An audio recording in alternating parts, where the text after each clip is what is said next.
खूप छान पैसे एक जोरदार टाळ्या झाल्या पाहिजे जोरदार टाळ्या उजवल्या आणि थोडंसं ऐका सरांचं काय म्हणतात ते आपण ह्या आईच्या दरबारात हलकी तर नाही पण ढोलकी वाजवतोय तर मला वाटतं ढोलकीचे बोल पण असे काय येत आहे आमचे हाके महाराज वाजवत आहे पुढं बाई जगदम जगदम जगदम जगदम जगदम जगदम जगदम ढोलकी पुढं बाई जगदम जगदम जगदम जगदम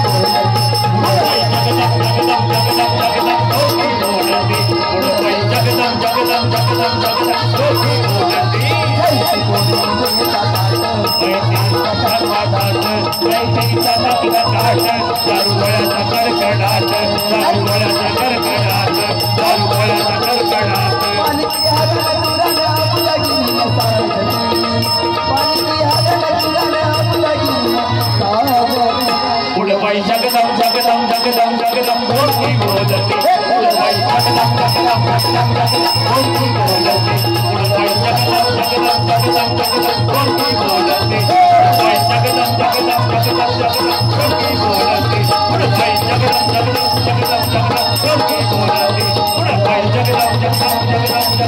Jagdam